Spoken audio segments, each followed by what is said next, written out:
Okay, thank you. This is your work with Casey Atkinson, who you see there in happy as rose when we could actually meet at his house. That's in San Diego.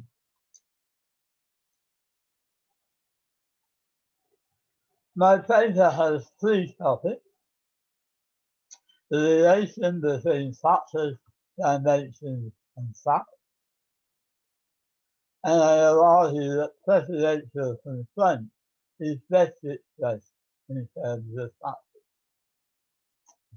And factors are assigned to applicable dimensions on the basis of facts. Precedence constraint issues is the second point. And it's issues that constrain cases. So when thinking about precedence, you also think about issues, not cases as a whole. Factors in cases should be structured into issues to avoid irrelevant issues. And the third topic is precedential constraint only needs factors. We don't need to express precedential constraint in terms of dimension. Where magnitudes are important, and they are important, we first describe factors on the basis of dimensional facts, and then we apply constraints. So, the history of understanding precedential constraint is a lengthy one. At the very first edition, Edwina Wisdom and Heliassi presented a paper which understood them in terms of dimensions. In 1995 onwards, Cato, with Vincent Leaven and Heliassi, introduced the notion of factors. Then Henry Pachen and Giovanni Starfield showed us how we could write precedents as rules. My contribution in 1999 was to consider the antecedents organized in partial orders. And then still ongoing is work in formal characterization of precedential constraint, begun by John Hawking, continued by Adam Bajoni, and summarized by Henry Pachen in a paper this year. So, how do we move from dimensions to factors? The dimensions tell us what needs to be considered in a case. If the dimension is applicable, it may, not must, it may provide a reason to decide for one of the parties. These reasons are referred as factors. Factors refer the significance of the dimension in the particular case. Sometimes the dimension is either inapplicable or favours one side, in which case it will correspond to one factor. Sometimes it's inapplicable or neutral or favours a side, and the dimension may have more than one factor favouring the side to differentiate different degrees of favour. And sometimes the dimension may be neutral, or it may favour either side. And this dimension has distinct factors to the different sides. Factors should never be related. An action factor may be inapplicable, it may be neutral, it may be a factor for the other side, or a different, stronger or weaker factor to the same side. It's confusing to bundle these very different things under relation. So, moving from the dimension to a factor, let's consider the disclosures dimension. If we have no disclosures at all, dimensions in a physical. An insignificant number believes to no factor. A significant number believes to a factor, S same in paper. And in the public domain, we have the very strong co-descendant factor, S27 in paper. So as we move along the dimension, it's first in a physical, then neutral, then descendant, then strongly descendant. It never favours the plane. Another dimension, security measures, can favour both the plaintiff and the defendant. So we have two distinct factors, S19 and S6. S19 applies if the measures are inadequate. S6 applies if they're adequate. So the dimension is always applicable, but there's a neutral area in which no factor applies. Precedents determine where these splitting points occur. S19 is not related to the aspect. It provides a reason for the descendant, but the neutral range does not. So now we consider how can we write precedents as a set of rules. A case can be seen as P union V implies O, where P is the plaintiff factors, V the descendant factors, and O the outcome. So P is the strongest reason assigned to the plaintiff. V is the strongest reason assigned to the defendant. And O will be either plaintiff or defendant, and will show which of these reasons is preferred. So we get three rules: a plaintiff rule, a defendant rule, and a rule expressing a preference between these, depending on the outcome. We can represent this graphically by representing the possible antecedents as two parts rules. The one on the left for the plaintiff, the one on the right for the defendant. Now a precedent will place an arc between these rules. So if we have A, B, C, D, E decided to the plaintiff, that shows that A, B, C is preferred to D, E. If B, C, D, E is decided to the defendant, that shows that D is preferred to B, C. Now if we have a U case, it's constrained if it's a reproduced cipher.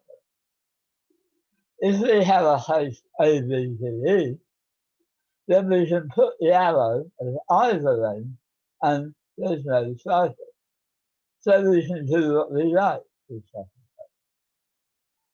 However, if we have C, D, E, that's constrained to the defendant. If we were to decide to the plaintiff and prefer C to D, E, we need to use the cipher. We can't have a cipher, and so we have to decide to the defendant. This basic idea has been formalized starting with John Hawkey, going on to Adam Bologna, and finishing this year with Henry Buffett. And there's a list of the papers. The formalization is rigorous, and it shows that all the desirable properties we would want to hold do in fact hold. And it comes in two forms: the results model and the reason model. The results model uses all available factors. No interpretation is needed. Both sides offer their strongest reason. But, unfortunately, it does not in fact constrain many cases.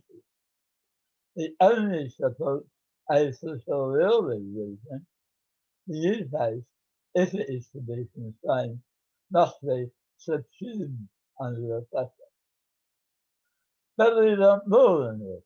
We want to be able to argue for cases which, while not subsumed, are constrained by the pressure. Suppose we have a case with security measures, invasive techniques, and disclosures are outside, and a precedent which has similar factors, but also the unique profit. We want to say that the use of invasive techniques, such as wiretapping, is sufficient. The actual uniqueness of the product as little. But on the results model, the precedent does not bind because SAC is not there. And this is even though we have a much stronger factor S6 in the new case. To rectify this, Pulsey introduced the reason model. Now the reason model contains only a subset of the available factors. It represents a sufficient reason which, although it's not the strongest reason, is still enough to defeat the opposing reason. The losing rule still has all available factors, and the reason model has the same formal properties as the result model. But there are three problems. How to determine which factors constitute the reason? It's possible that cases are reinterpreted in the light of new decisions, which is disrespect the reason model rather than blame the results model. And even the results reason model does not constrain enough cases. Irrelevant distinctions are still possible. To find the answers to this problem, we look back to issue-based prediction, which was introduced by Jesse Bruninghouse and Kevin Apple. Whereas Plato was designed to generate arguments, not to predict outcomes. So it didn't matter whether there was constraint or not. The user evaluated the argument. But when Plato was adapted to prediction by Jesse and Kevin, they found that Plato abstained on far too many cases. Plato was considering irrelevant distinctions, like the unique product in the example earlier. So Plato instead considered cases issue by issue rather than as a whole. So IBP considered cases issue by issue. And this conforms nicely with the IRAC model, widely taught in law school, where we analyze a case into the issue, the rule governing the issue, not the case as a whole, the application of the rule and the conclusion. So I would argue that thinking in terms of issues rather than cases conforms to this widely used method of reason analysis. The issues form a logical model. They're related logically, and so there's no need to balance them. Once the factors are resolved and the various least nodes are known, then we can infer the conclusion. So what is the role of factors? The role of factors is to determine the least of the logical model. Each issue is associated with a small group of factors. Factors can relate to more than one issue. And because fewer factors are involved at the issue level, the decision is much more likely to be constrained. There are 8,192 possible decisions, to both the sentence and the plaintiff in paper. So imagine the size of the lattice that we have to the possibility. However, there are never more than 32 possible antecedents to any issue in IDP, and this enables us to ignore irrelevant distinctions. In the paper, I have a full-worked example, but because of the time available, I will jump straight to the last page. The case in question is Boeing, which considers certain manufacture of aircraft windows, cockpit windows. There are a number of relevant precedents: natural instruments, derivation, which is about a PDX, and Bryce, which is about software methodology. And we can see that these cases are, in some respects, similar to Boeing. Boeing is identical to derivation on the grounds of secrecy, and it's identical to Bryce with respect to the actual confidential relationship. None of the issues are in Boeing are opposed.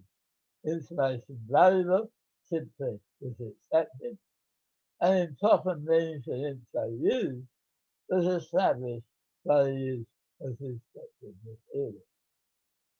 So we really want Boeing to be constrained because derivation solves the issue of secrecy, and Bryce solves, or latter incident, which Bryce followed, solves the issue of confidential relationship. But on both the results and reason models, F1 will distinguish derivation, and F10 will distinguish Bryce and latter incident. It's only if we think in terms of issues that we can constrain Boeing using derivation for secrecy and latter incident for confidential relationship. And this is what we've done. So the argument is that we actually need to incorporate the domain knowledge, the knowledge of the structural cases represented by issues. This is because we want Mason and we want Boeing to be constrained by the precedent in the example. And issues are needed so that the irrelevant differences can be ignored and the cases constrained. Preferences are correctly located at the issue level, and this was recognized by Carl Brankin as one of those 1991 newspaper losing with portions of preference. It was exploited by IBP in ICAO 2003, but it's still currently not exploited in the former house of Precedential Constraint, as represented by Henry's paper. Also, for explanation in terms of values, issues allow values of things to be local to issues rather than global, and the global requirement has presented problems in the past for value-based explanation. Now we'll come on to the third topic, factors of magnitude. Many factors seem to have a continuous favour. The number of disclosures from bulk to many thousands. The extent of security measures from minimal to performance. The ease of reverse engineering. I know that at a glance, but it may take me several years of study and experiment. The length of stay in various domiciles. And all these look like dimensions rather than factors. So how do they work with precedential constraints? This has recently been explored by the use of suspect self-faulty atom mechanic Henry pattern, and even by myself to some extent. The question is, do we need to change our account of precedential constraints to accommodate dimensions? And our answer is no. Precedential constraint uses factors, not dimensions. And the reason for this is reasoning with precedence involves two stages.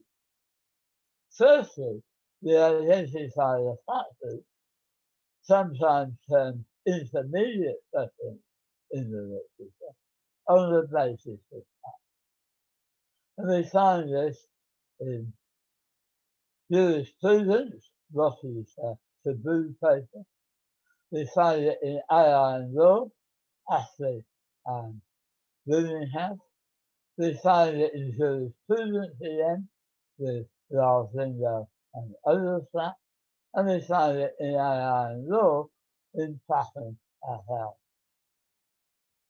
Identifying constraining precedents by comparing factors is the second stage. We got rid of the dimensionality in the first stage. Consider, for example, disclosures. The number of disclosures is a dimension, ranging from naught to very many. However, the particular number of disclosures in a particular case is a fact. If it's naught, the dimension is inapplicable, there's no factor. If it's a very small number, there is no factor because it's not significant enough. If there are many, the factor is less 10. And if it's in the public domain, the factor is x87, the very strong dependent factor. And of course, which factor applies may be determined by precedent. I also want to say something about trade-off. Sometimes factors are not independent. Look at the example from Pattern and Starfield used by John Porter. This concerns the same as Bristol's homicide. It depends on the length of stay and the percentage of income from abroad. The shorter the stay, the bigger the percentage needed. Absence and percentage are dimensions, and in a particular case, the particular absence and the particular percentage are facts. The factor is income sufficient with an absence. And once the factor is realized, we can apply precedential constraint to it in terms of facts. As an example, consider the trade-off between income and assets.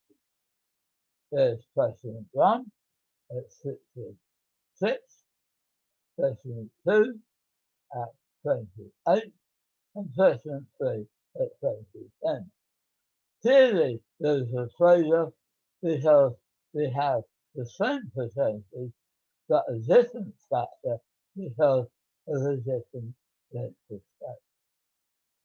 The precedents show that this area, the area to the northwest of the line, does not apply, and the factor applies northwest, but it does not apply southeast of that line. And so we can fit a line to show the trade-off. Several lines are possible. This one is most generous to the node center.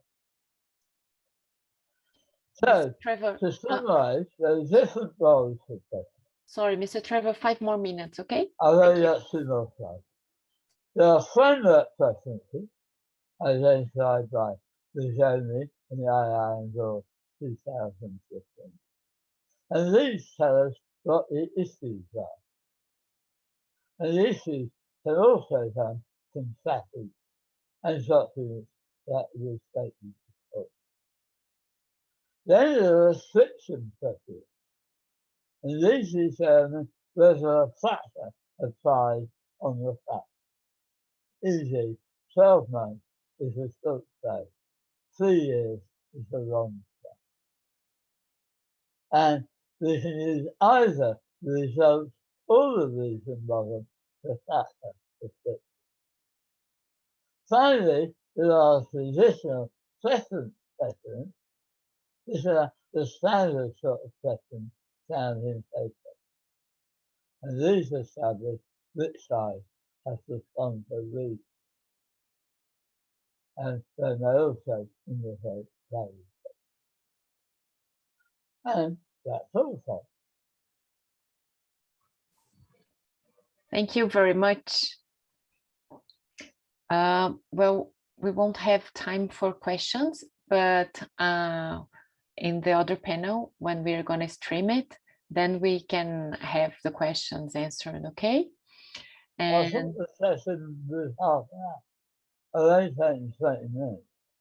Sorry? It's only 10:02.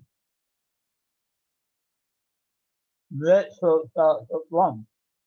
Oh, one question. You want to answer one question then? No, I'm saying that you have 10 minutes then before the next question. Okay, so, okay, let's have a The question. last, I think, that is answered. So, does your account of factors and dimensions presuppose that for every value of a dimension, it can be determined which side it favors, if any, is from Precedential? The answer is yes, this is presupposed, but it's also the fact of legal decision. When factors are introduced in legal opinion, it is always clear which side is favored. For particular dimensional facts, such as length of stay, there is sometimes not clear which side is favored. And this is why we turn to restriction questions. Mr. Trevor, the first question was done by Precedential, and the question is, does your account of factors and dimensions principles that for every value of a dimension, it can be determined which size it favors, if any?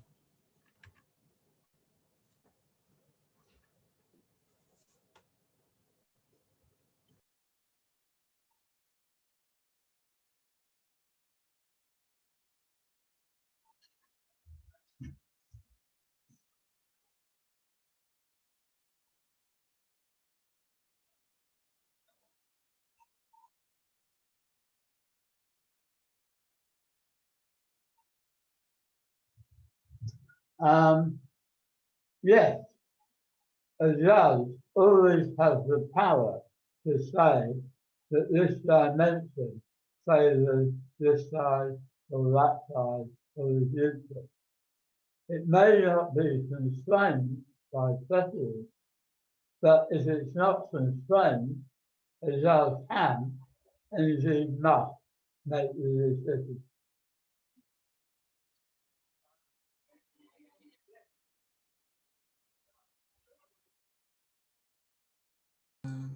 Okay, thank you, Mr. Trevor. And the second one is, can you think of difference on civil law and common law systems when analyzing decisions using precedential constraints? Sorry, can you repeat that? I got a bit of noise here. Can you think of difference on civil law and common law systems when analyzing decisions using precedential constraints?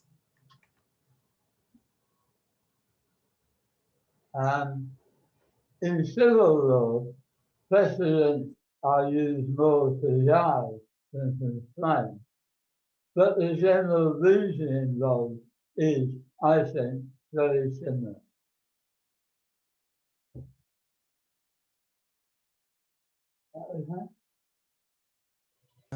Yes, and the last one The role of issues in legal reasoning is similar to the role of values in deciding among competing factors.